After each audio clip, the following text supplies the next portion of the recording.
de l'Université de Cincinnati pour nous présenter sa conférence sur l'impact articulaire, de choses en environnement. Vous avez la parole.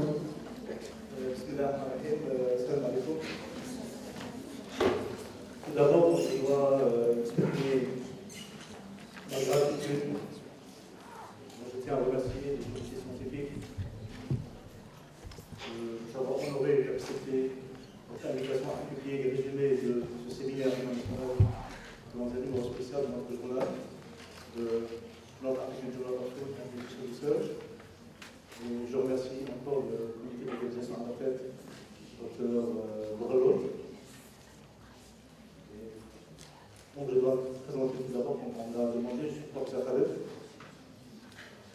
professeur en nutrition, enseignant-chercheur à l'Université de Lagos, chef d'équipe l'UMEF, Nutrition and Metabolic Diseases, et éditeur en chef, fondateur du journal de Nage FNM.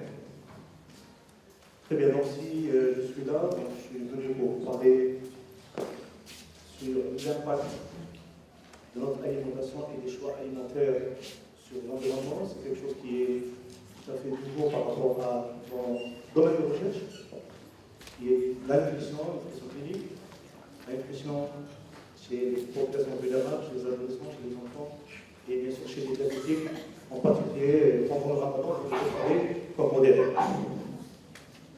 Alors tout d'abord, comme vous savez, manger et boire font partie des plaisirs de la vie et des besoins biologiques primaires de l'homme. Alors une alimentation équilibrée, variée, modérée, qui caractérise bien sûr l'alimentation saine, et aussi une garantie de bonne santé et de bien-être.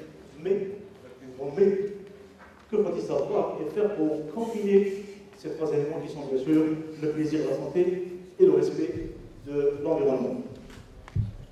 Alors comme vous savez, le rôle de l'alimentation de l'eau, l'alimentation joue un rôle important et contribue de trois façons principales. Elle répond à nos besoins énergétiques et non énergétiques, mais elle peut aussi mettre en danger notre santé. Comment? À l'occasion de l'injection dans notre environnement d'une masse de produits chimiques dont on connaît mal la composition et l'effet sur l'environnement et sur notre santé en conséquence.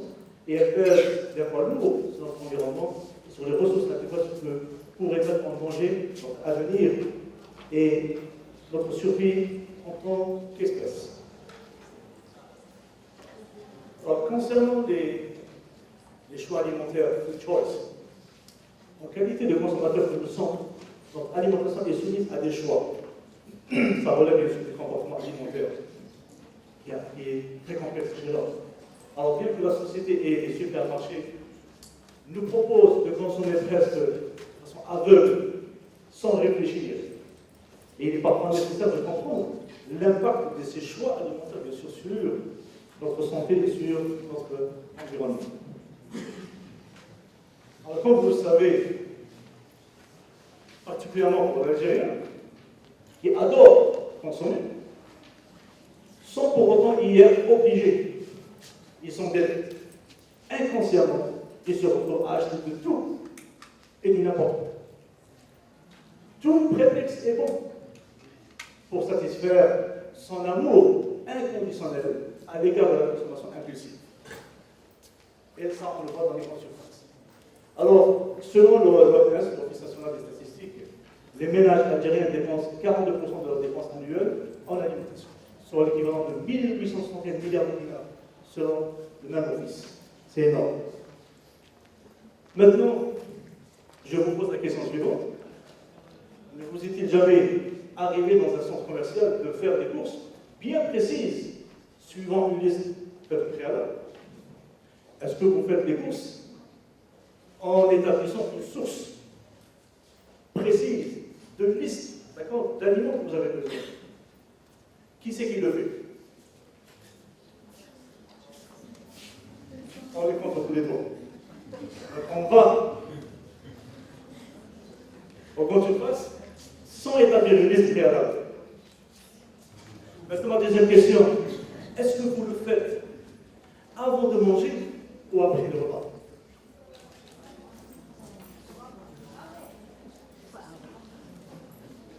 Pourquoi je vous pose la question?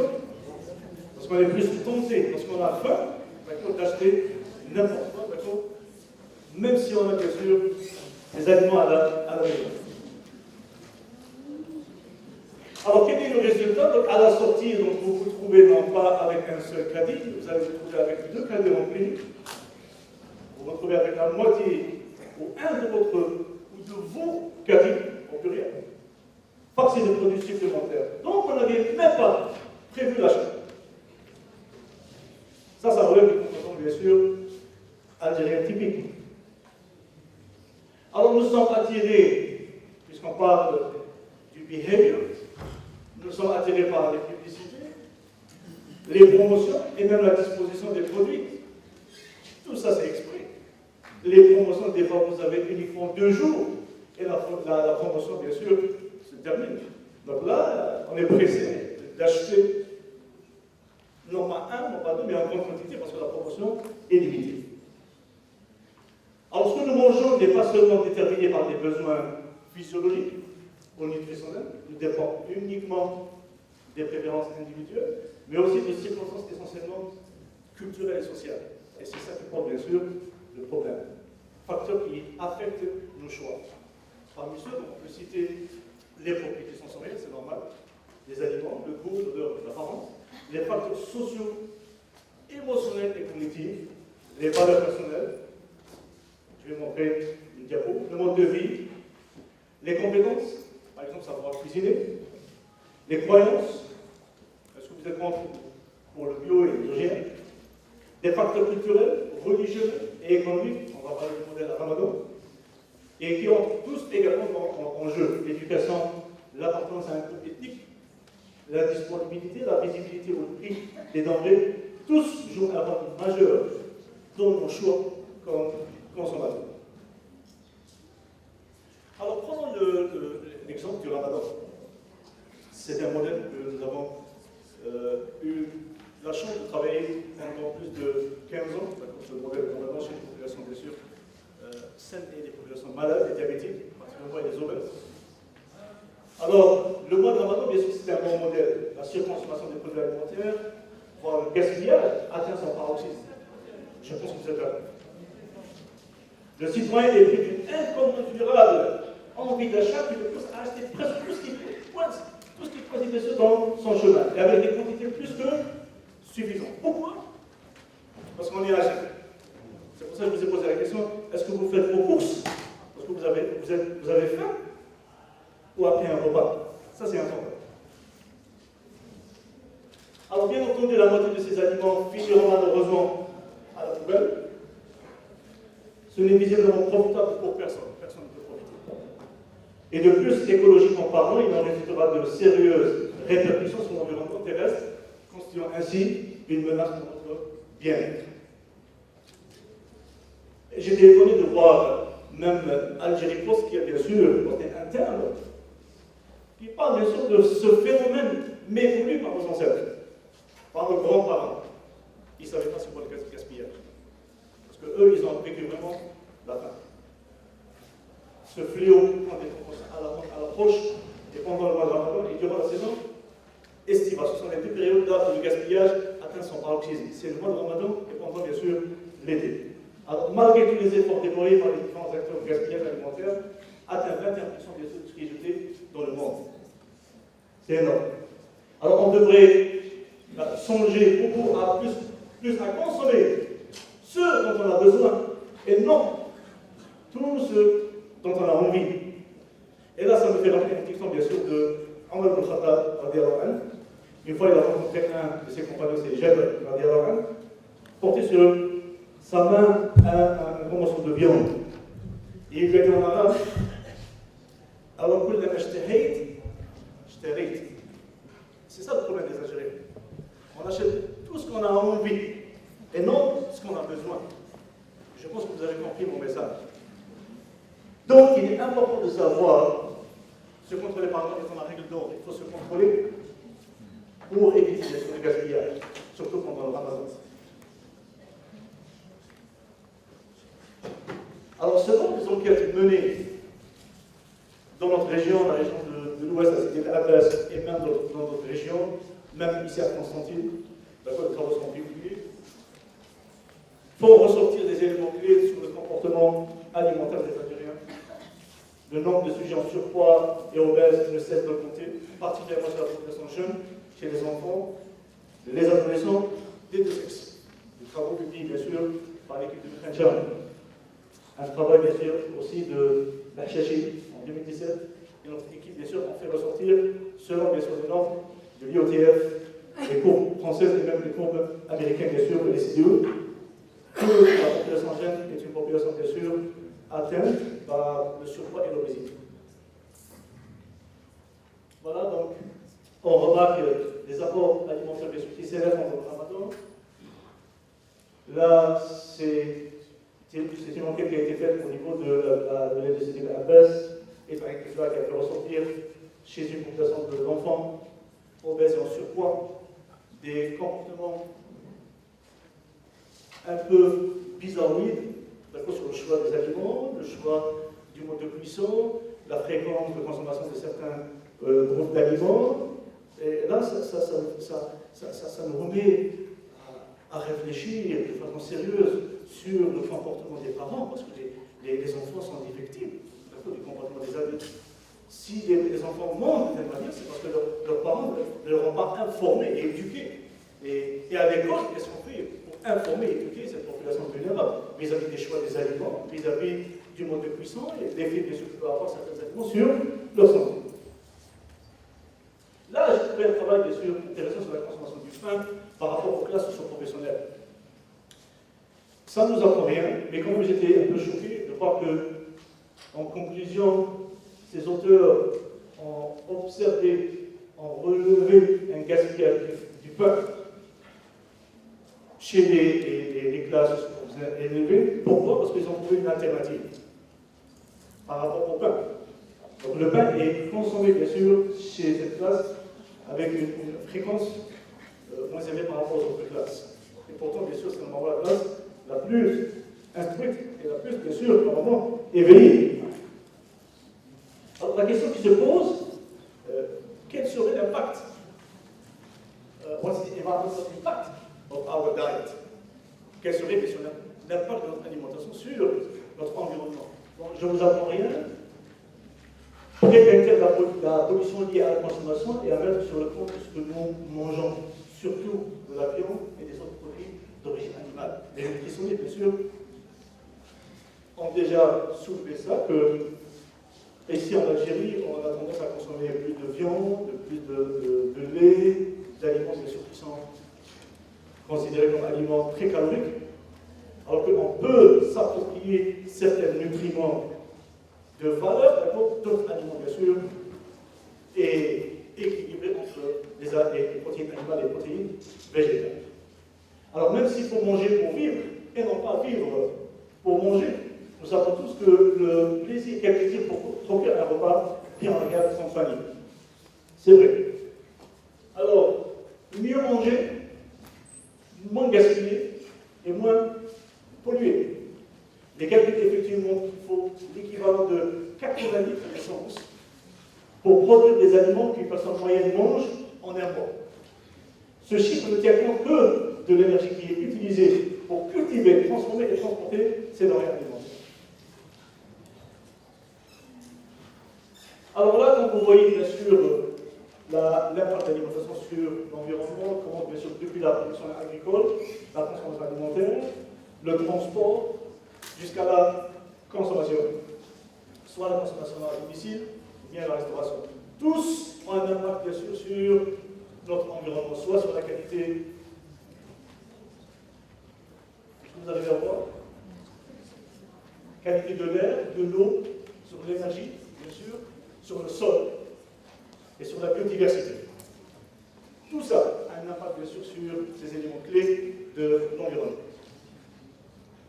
Alors, entre le champ, comme on dit, bon, c'est vrai des fois qu'il est difficile de traduire certaines phrases, d'accord, du point de vue politique.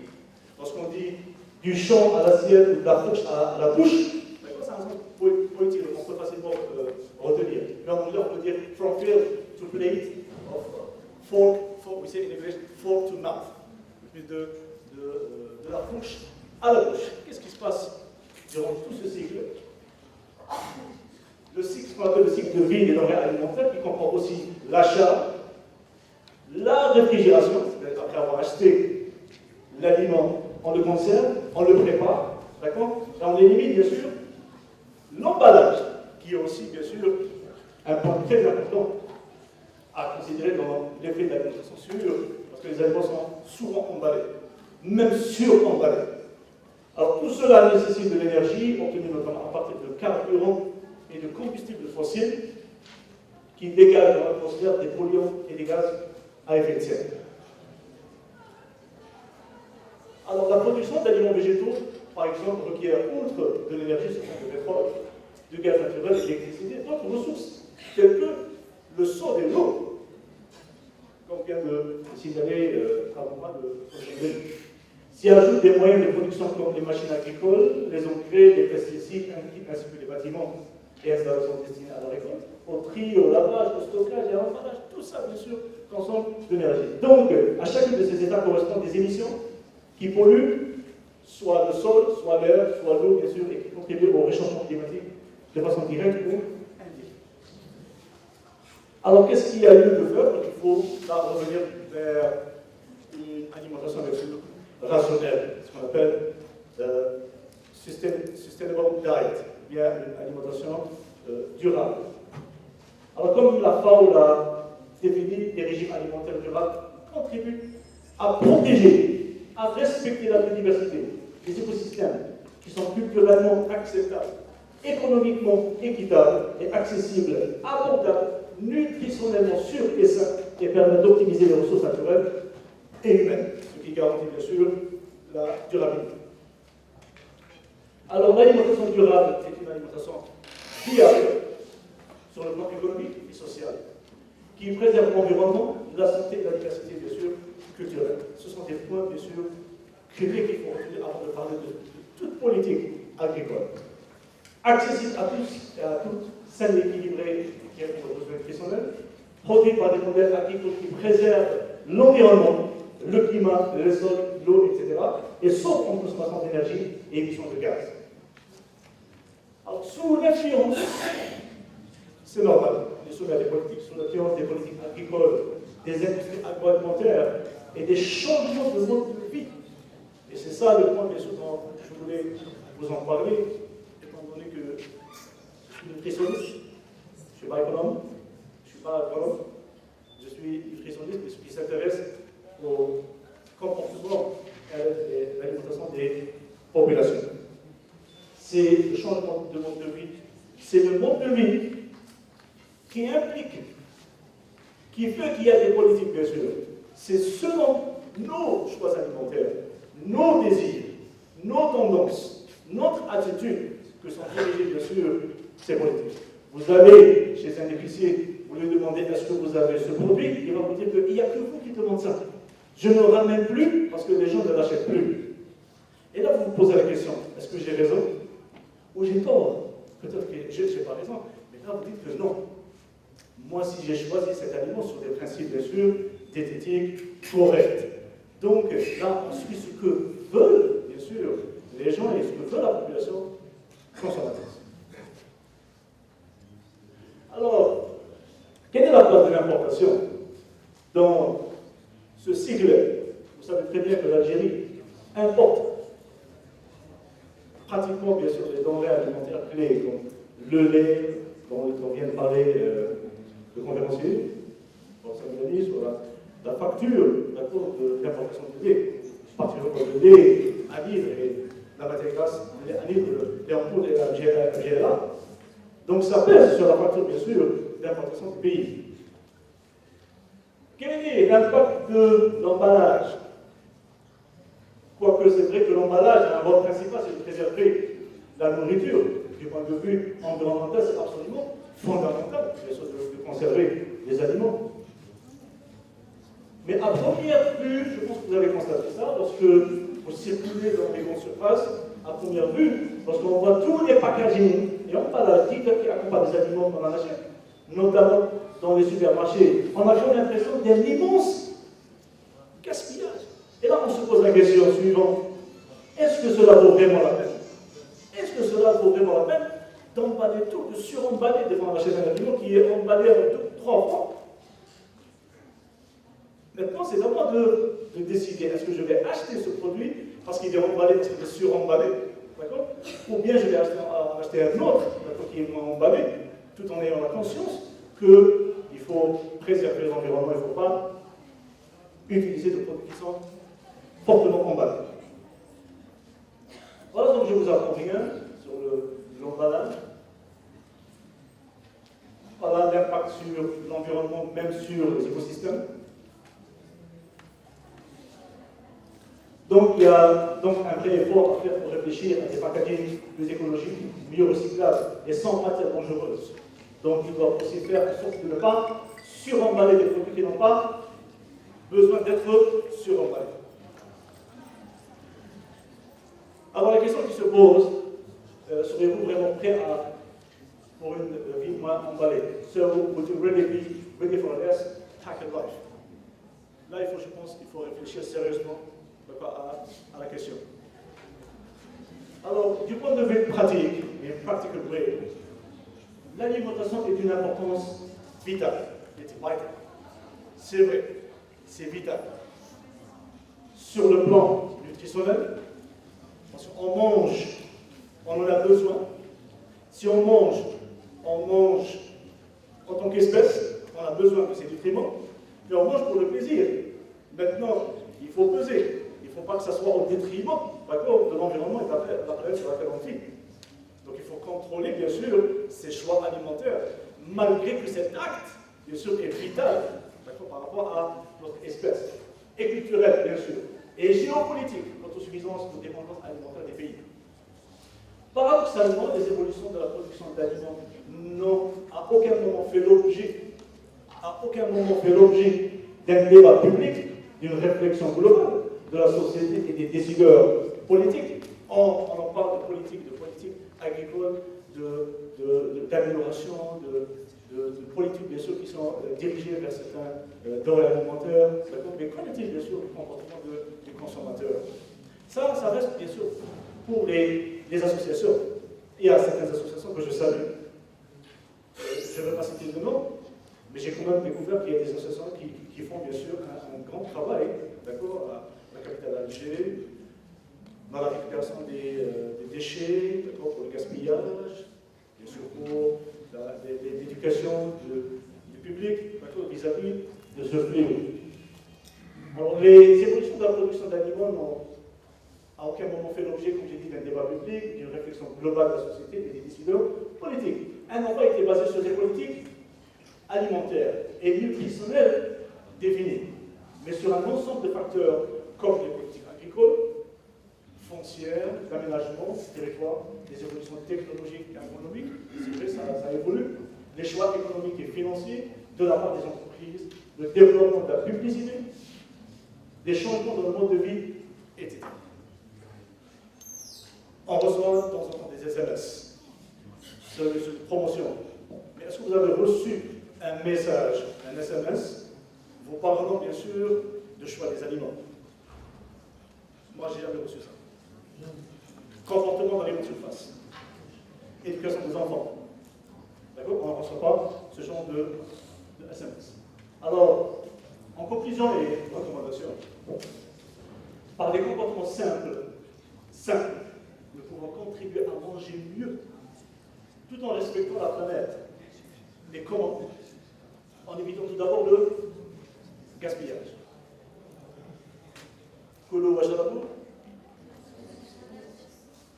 On nous a invités à boire et à manger. Mais entre-temps, on nous a dit de ne pas gaspiller. Kulu washrabu. Voilà tout c'est. C'est clair. En mangeant plus de fruits et de légumes, moins de produits, on se pose la question, les fruits et les légumes, surtout les fruits sont chers. C'est vrai que l'Algérien, bien sûr, se plaint. Je suis entièrement d'accord. Mais si on réfléchit encore plus, d'accord, les Algériens s'apprêtent à acheter, d'accord, des chocolats, des gâteaux, des chips, ou même, par exemple, la quantité, bien sûr, d'argent qu'on dépense pour flexi à nos mobile, d'accord. On peut se permettre, je pense, des fruits, d'accord, tous les jours. Il suffit de faire le bon choix, d'accord, et le bon calcul. Je pense que vous êtes d'accord. Que ça relève. Donc, il faut encourager les produits frais, locaux, de saison, et moins emballés. Alors, je préfère terminer ma conférence en vous offrant quelques conseils, advices. D'accord. Tout d'abord, sur l'équilibre de repas. C'est des flashs, brièvement. D'accord. Augmenter la consommation de fruits et légumes. Origine locale. Faites attention aux fruits qui sont importés. Optez pour la biodiversité. Les légumes, oubliez, mais je pense que vous connaissez. Topinambour, d'accord, les épinards, et d'autres légumes que vous connaissez. Il y a une liste des sources de légumes qui sont oubliées. Vous allez favoriser la biodiversité. Limiter les produits d'origine animale. Dans la nutrition, ce n'est pas une règle d'interdiction, mais c'est une règle de restriction. On n'a pas le droit d'interdire à qui que ce soit de ne pas consommer ceci. Ça relève de ses habitudes alimentaires, ça relève de sa culture, ça relève de sa religion. On n'a pas le droit d'interdire à qui que ce soit de ne pas prendre ceci ou cela. Mais c'est une question de restriction. Manger équilibré, varié et modéré. C'est la règle d'or dans la pyramide guide alimentaire. Alterner les sources de protéines animales et végétales, on nous a toujours enseigné ça, 50% animal, 50% végétal. Limiter les boissons gazeuses, privilégier l'eau du robinet. Pourquoi? Elle ne nécessite ni transport, ni stockage, ni déchets. À condition qu'elle soit potable. Maintenant, l'eau conditionnée. Et là, on va commencer avec une nouvelle dimension. Quelle est la meilleure eau? Est-ce que c'est Ifri, ou Dila, ou Saïda? La meilleure eau, c'est notre robinet. Ce n'est ni Dila, ni Ifri, ni Saïda. C'est l'eau de robinet. C'est pas moi qui le dis. Faites, du point de vue achat, faites une liste de courses. Achetez uniquement dont vous avez besoin. Pas vous avez envie. Lisez les étiquettes, leur provenance, mode de production et ingrédients. Alors, si l'Européen passe en moyenne 30 à 40 secondes à lire l'étiquetage, je me demande combien l'Algérien passe de temps à lire l'étiquetage. Et on ramène des produits chez nous qui sont périmés. Parce qu'on ne lit pas l'étiquetage. On ne lit même pas les ingrédients, on ne lit même pas la diète. On ramène des produits chez nous qui sont périmés. Et là, on est en train d'encourager le gaspillage. Parce que là, vous n'allez pas retourner à grande surface pour dire que le produit est périmé. Vous allez juste vous contenter de le jeter et dire quand on va l'achat. D'accord? Lisez les DMC, ça vous aidera à éviter le gaspillage. Achetez les bonnes quantités selon le nombre des membres de la famille. Évitez les produits suremballés parce que vous payez l'emballage. On paie l'emballage. Vous, quand parlez de produits, celui qui est plus emballé coûte plus cher. Donc, pourquoi l'acheter? C'est parce qu'il est de meilleure qualité? Non, parce que son emballage coûte cher. C'est pour ça que son prix est élevé. Faites vos courses après avoir mangé. Je pense maintenant que tout le monde doit se rappeler ça. Il faut acheter après. Pourquoi? Vous serez moins côté des caisses, là où la pression est plus importante. Éducation, je termine par ce point, c'est le plus important, je l'ai mis en dernier, pour le retenir, c'est renseigner aux professeurs de vos enfants des outils pédagogiques sur l'alimentation. Ne vous dites pas que le professeur est censé le connaître. Si je suis animateur, je suis en face de personnes qui sont spécialisées dans les sciences des aliments, dans la nutrition. C'est notre rôle de fournir des outils pédagogiques, d'accompagner les enseignants et les professeurs de nos enfants, de les aider avec des initiatives, des idées. Voilà ce qu'on doit présenter à nos enfants. Est-ce qu'ils savent différencier entre un aliment sain et un aliment qui n'est pas sain? Est-ce qu'ils ont une idée sur les aliments qui sont bons pour la santé, mauvais pour la santé? Est-ce qu'ils ont une idée sur le choix des aliments et l'impact sur l'environnement ou non? Et ne vous dites pas que les enseignants sont censés le connaître, ils n'ont pas fait de formation en nutrition. Et vous le savez mieux que vous. Donc, il faut leur offrir certains outils des autres pédagogiques. Je vous remercie.